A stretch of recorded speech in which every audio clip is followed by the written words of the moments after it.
Baton Rouge for the LSU postgame press conference here as LSU defeats Jackson State 83-77. Pleased to be joined by head coach Kim Mulkey, graduate guard Kayla Pointer, 26 points, 9 rebounds, 8 assists, and 4 steals in this evening's game. Graduate guard Jalen Cherry, a season and career high, 24 points, 3 rebounds, 2 assists, and 2 blocks. As always, we've already asked you to silence your phones. If you have a question, raise your hand. We will bring you a wireless mic. Those who are joining us via Zoom as well, you can raise your hand as well on the Zoom. We will try to get to you as fast as we can after some questions in-house. We've already asked Coach Mulkey. She says in lieu of an opening statement, we'll get questions to her in a moment. So we will start with questions for the players, either for Jalen Cherry or for Kayla Pointer. Kayla, the three-pointer to put you guys up 3 there at the end. Just talk about that and how much you wanted the ball in your hands down the stretch overall. Just stay confident in your game, no matter, the stretch of the game, highs and lows. It's a game of runs. Obviously, I work on those shots every single day after practice, shoot before practice. So, ball came around, and I just shot it with confidence, didn't think twice about it. And obviously, I'm happy it went in. Yeah. Trust your craft. Oh, yeah. My teammates give me a lot of confidence, and they have faith in me to make, tough shots and hit tough shots and, set other teammates up. So really, they give me the confidence, and like I said, you just trust the craft and trust the work that you put in.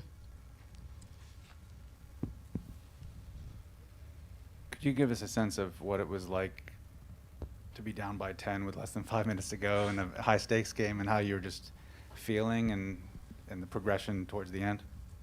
Yeah, honestly, I've said, oh, my God, probably the past 10 minutes since the horn ended.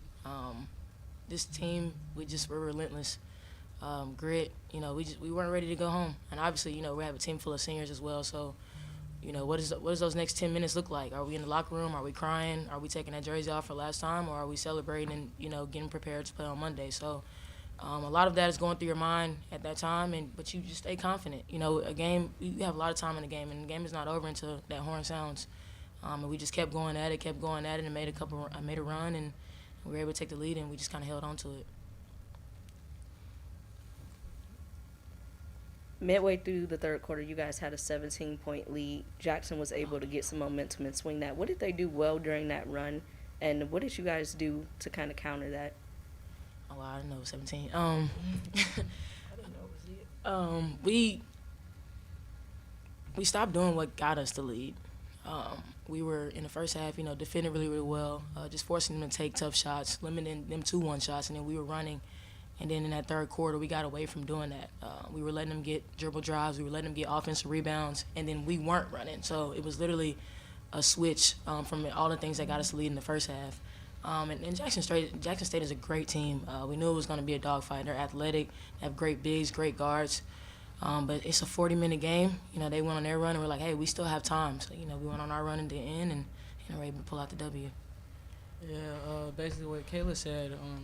They're a good defensive team. They're scrappy, and they're athletic. Wilbur literally hung on the rim during the game. So, they got offensive rebounds over us, and that's what they did so well in the game. What brought them back in the game, and we went on a little drought, but, we gelled back together, and we, like Coach said, we bowled up. Follow up to that, you guys are the home team. You are the higher seed. How did you think Jackson State kind of played up, maybe exceeded some expectations of a 14 seed? Oh, yeah, they played a great game. Obviously, we've been prepping for them all week. I don't know what their record is, but I think they run 18, 19 in a row. So we knew it was going to be a tough game. Obviously, like I said, they have great players. They're well coached.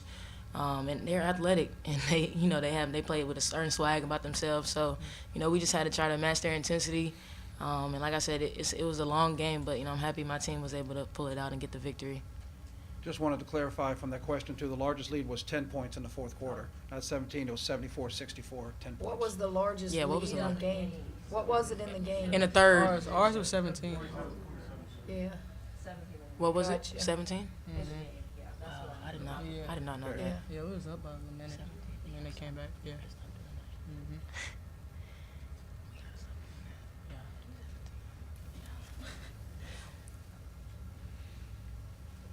That momentum will get you. Last I checked earlier in the fourth quarter, Faustine had 7 blocks at one point. What does it feel for like the guards to have a presence like that down low? It's great, honestly. We try not to get beat, but we know that if we do, she's right there to take it out the air, and we love to have a big post presence because she bails us out a lot because legs get a little tired, we get beat a couple times, but she's always there to take it out the air, and she does it so well. So we're super proud of her and what she's done in this game, and she really was a game changer. This is for Jalen and Kayla. Just obviously this game tested your composure and your poise. How good was it to have it right out of the gate? There was a little bit of you guys having a layoff as well to kind of get back into the game. It's March. Everybody knows seeding doesn't matter. We've seen it on the men's side. We've seen it on the women's side. It's about who wants it the most, and who's trying to extend their season. And the game is survive and advance. Like I said earlier, Jackson State is a great team. We knew we were going to have our hands full all night. I'm happy we won it, honestly. The game, survive and advance. That's all we're trying to do. Yeah. Kayla put it best. There's really no other way to say it, What she said, seeding, it doesn't matter.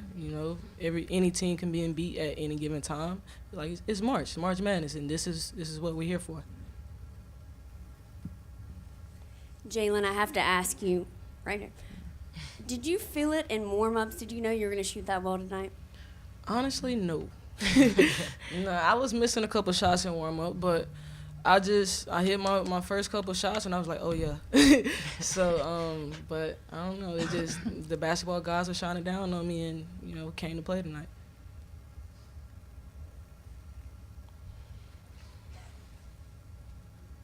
Kayla, where would you rate this atmosphere that you played in tonight, especially? I mean, they brought their fans. They were loud. I mean, it was pretty hyped the whole game. It's Louisiana. We have the best fans in the world. We believe that. They play a key part in our success throughout the whole year, and they were huge for us today. They helped us gain a little momentum. Obviously, we feed off of their energy. Everybody knows Louisiana fans are crazy, so I'm happy that we're here at home and got the home court advantage. Top 2, not 2. One more question for the players here in the front, and then we'll dismiss them and have questions for Coach Mulkey. Jalen, kind of playing off of that, I saw at one point you had gone, like during a timeout or a dead ball, you had gone over to the fans to get them up. Did y'all feel like a palpable difference towards the end of the game during that run to get back into it? Definitely. Like I said before, the fans are like our literal 6-man. Like, they're our extra teammate. They every time that we get down, we went down by 10, they were still in it with us. They're still cheering LSU, and that gives us so much energy. So the more they give us energy, the more momentum change towards us, and we just kept feeding off of them. Kayla and Jalen, thank you all very much for your time. Thank you. Congratulations on the win. Now we'll take questions for Coach Mulkey, please.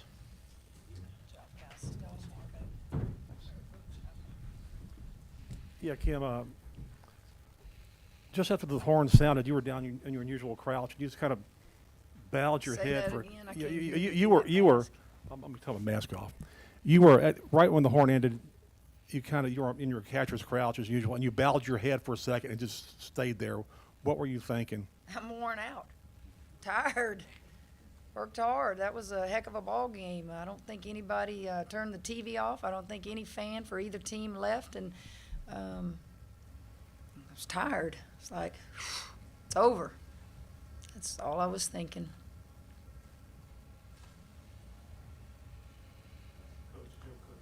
T and Jackson, what did you tell Coach Reed after the game? Y'all kind of embraced and talked for a long time. What did you share with her in that moment after the game? I told her that I got a dose of her team last year when I was at Baylor, and how much I respect the job she's done, and that she's a heck of a coach, and that her kids played their hearts out. And I don't know if you want me to tell you the second part of that, because y'all all Jackson State people, but I said, you ain't going to be at Jackson State long if they don't pay you.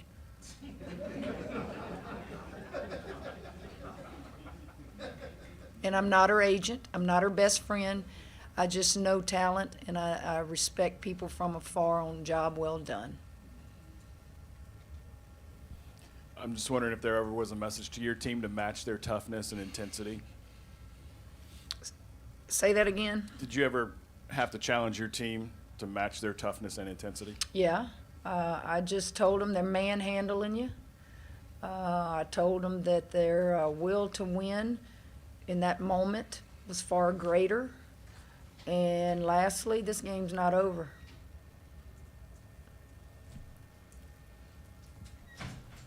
Hey, Coach, you talked a little bit about your familiarity with Coach Reed. What do you think was the biggest difference from playing her last year to playing her this year? Well, it's two different teams now. I just left a team at Baylor that can go to a Final Four, and they got the same team from last year, basically. This team won 9 games last year, so I can't compare Baylor's team to this team playing Jackson State. What I can tell you is she has 3 returning starters at Jackson State, and those kids, there's no substitute for experience. They've been in those 1 versus 16 or 2, 15 games, and that experience just makes you more confident. And I think her personality, from what little I've watched on film and things, is that she has those kids playing hard and believing, and has some transfers in there like we all do, and a lot of them getting chances to play that maybe weren't playing at other places. But just she's got a lot of good players. What was your expectation coming in facing Jackson State? You watched your film, you did your scout. Did you expect it to come down to the wire and be this close? I don't know that I ever just sit and say, oh, we're going to blow somebody out, or it's going to be a close game. I think all we do is we just sit there and we write down tendencies, what they do well, what we need to do, matchups, who needs to guard who, what we need to run offensively. I don't know that I ever would ever disrespect anybody that I play to think, oh, this is going to be a close game, not a close game. We're just focusing on what we have to do to try to win.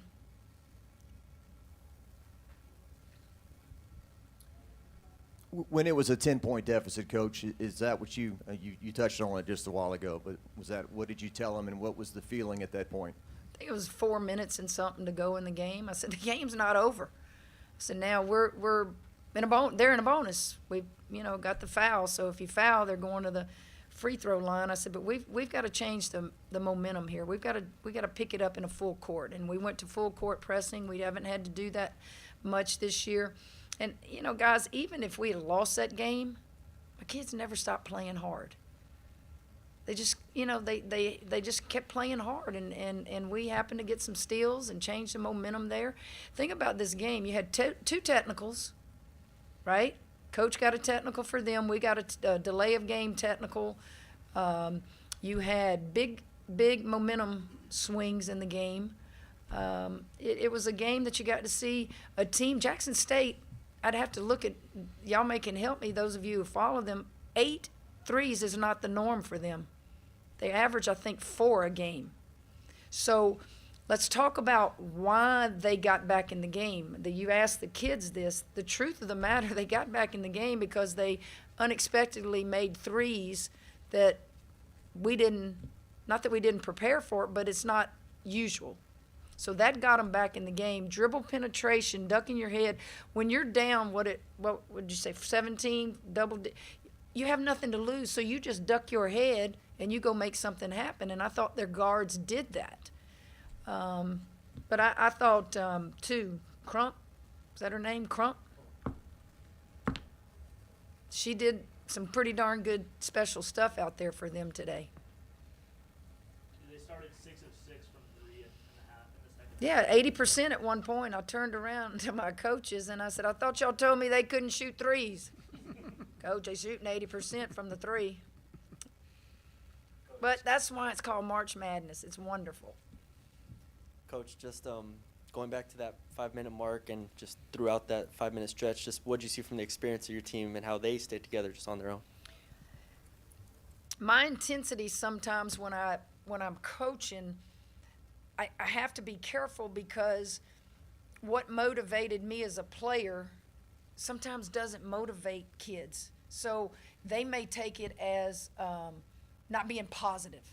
Like I may say something like, I'll give this example, nothing in particular today, but if a coach told me she's kicking your butt, and I'm under my breath saying, watch me, I may not can say that to these kids. Do you understand? They just won their very first game in an NCAA tournament.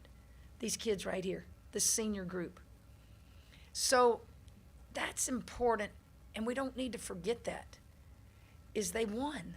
And they're experienced something today and tonight and tomorrow and the next game that they've never experienced in their life. And I will tell you, the fans were unbelievable. They stood, they cheered. Everybody in this arena got a good basketball game to watch. And wasn't it neat? You knew the Tigers were going to win, right? Right? Some Tigers were going to win. They were either going to be in that navy and blue, red, or they were going to be in that purple and gold.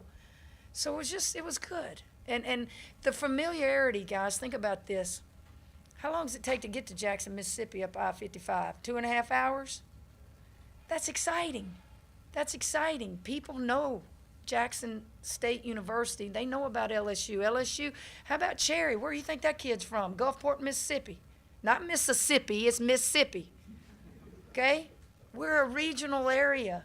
Louisiana, Mississippi, Alabama. Okay? We're proud people. And you saw some kids out there and some coaches out there competing. We have time for right here, gentleman in the back, Jacques Doucet will be our last question for Coach Mulkey. It looked like, as you first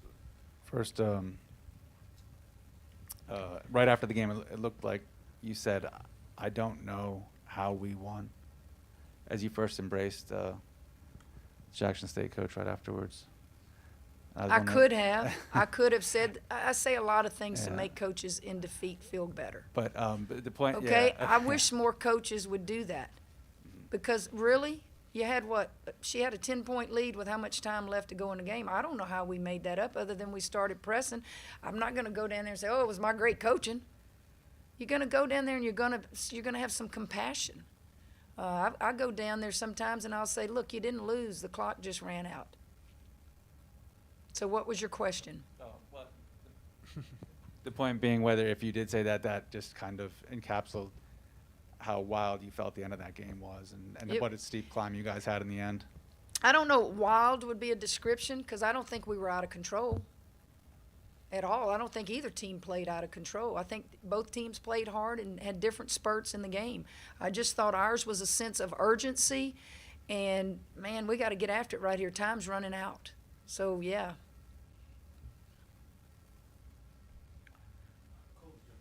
Go ahead.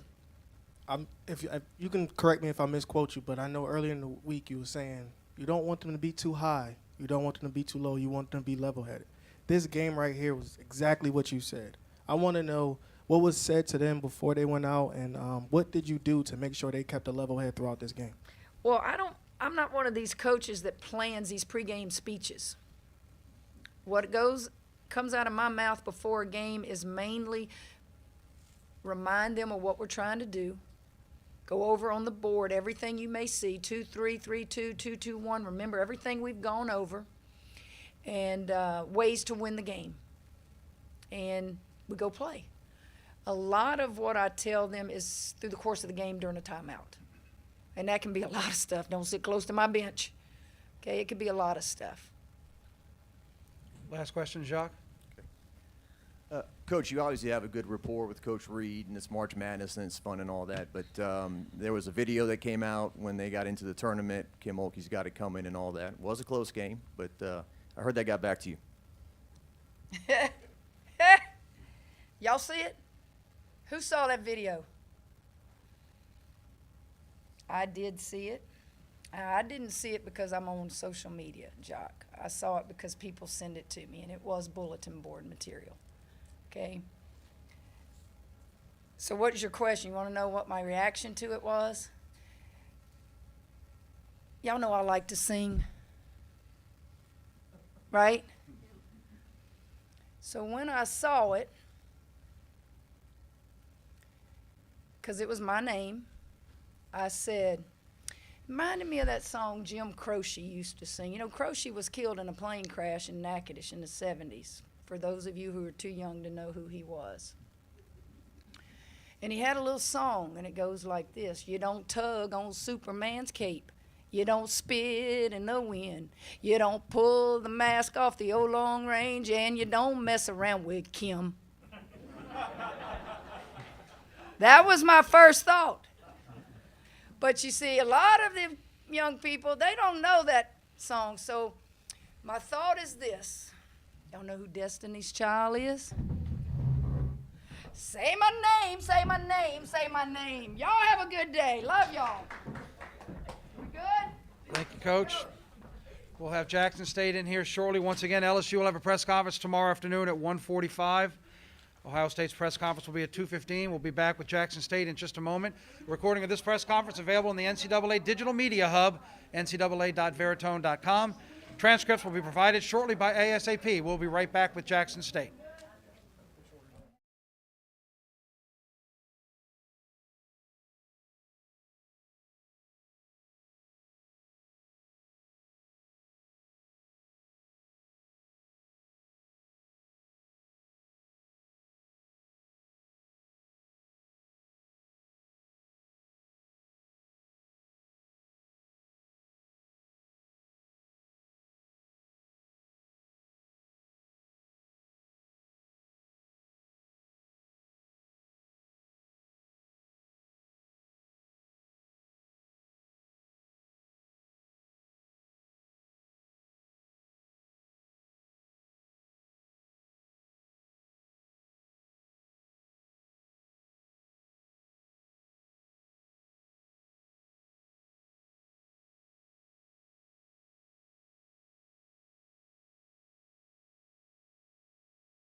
Make sure we got everybody. Welcome back to Baton Rouge, a post-game press conference now. Joining us is Jackson State. Head coach Tamika Reed to my left. We're also joined by redshirt junior forward Maya Crump, 21 points, 5 rebounds, and graduate center Amisha Williams-Holliday, 15 points and 12 rebounds in this evening's game against LSU. Once again, please silence your phones. If you are in person and have questions, raise your hand. We'll bring a microphone to you. Those joining on Zoom, if you have questions, if you'll click the raise hand, we'll get to you when the opportunity arises. Coach, as always, congratulations on the effort on your season. We'd like to start with you and the opening comment you'd like to make. Well, I'm first of all just extremely proud of our team. Very proud of how hard they fought. You know, they never gave up. They never stopped believing. And you know, first half, we didn't give our best showing. You know, we didn't get some of the calls we thought we should have got. It was an uphill fight and a battle in that regards. Nevertheless, that was something we dealt with all year in preseason play. But aside of that, you make free throws, I think it's a different ball game. But nevertheless, I'm extremely proud of our players. I'm proud of Maya. I'm very proud of Amisha, and I'm proud of the entire team and my coaching staff. Thank you, Coach. We'll address questions to the players first. When you get the microphone, please say whether or not you're addressing it to Maya or Amisha, and we'll go with players first. This one's for Amisha. You talked a little bit about you coming back to Jackson State for an additional year so that you could play in the tournament again. Can you describe the feeling in the motion playing out there today and coming so close? Even though I didn't start good, I think I had a ending good. I just know I had to show who I am when I got out there on the floor and play for my team and try to get the win. Even though we didn't get the win, I think we played very good and very hard. This is for both of you.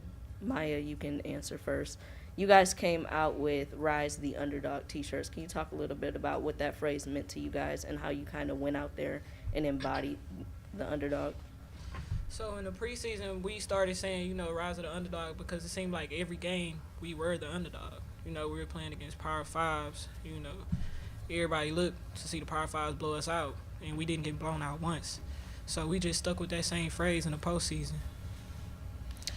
Today we tried to make a statement with that Rise the Underdog, but it didn't come out as we planned. But as she said, that's what our statement was for Rise the Underdog. Maya, you don't see a lot of 30-point quarters in college basketball anymore. Just what did you all do so well, and how much confidence did that give you, to come out of the half and really take it to them? That tech. That tech. Coach Reed got that fueled us, because Coach Reed always got our back. So when Coach Reed catch the tech, we got to have her back. She can't say much, so we got to play with the ball. Amisha, just I know it's kind of hard to do it, but when you look back at your career at Jackson State and the decision to come here and how everything ended up, what do you take away from this whole experience?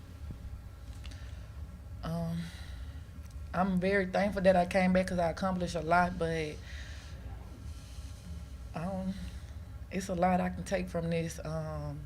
It just built me as the person I am today and made me a better person, and I thank Coach Reed for giving me a chance, and I just got more to prove.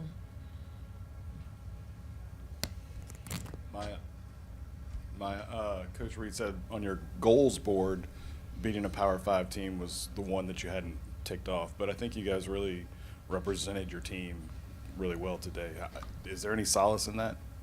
Say that again? Any comfort in how well you played and kind of what you showed of your team? You guys just talked about being blown out before. That clearly wasn't the case today. I mean, you take comfort in it, but the job's not done. The goal ain't finished. We didn't meet each other.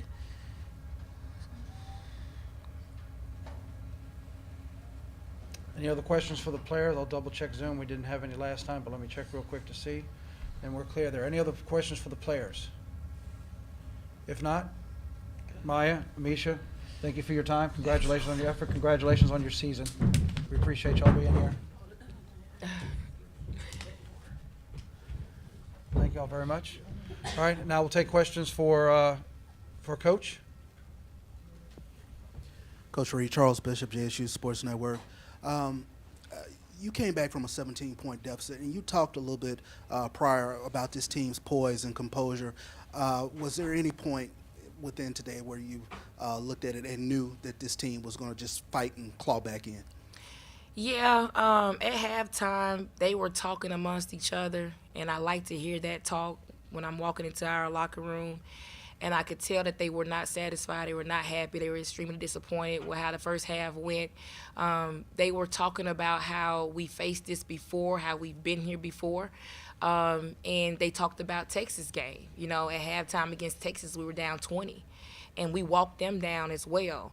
And so when I came in the locker room, that's kind of the point I talked about to them. We've been here before. We've been down before. Now it's just one possession at a time.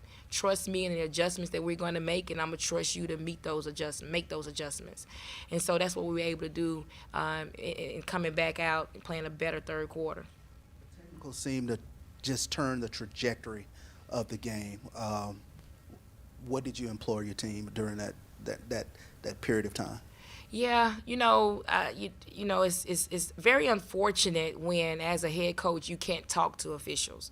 You want to be able to talk and speak and be able to communicate, but when you cut off those lines of communication, that's when there's a problem, and that's what I saw. And early on, we tried to cut those. I tried to communicate and it wasn't there, and I said, you know what?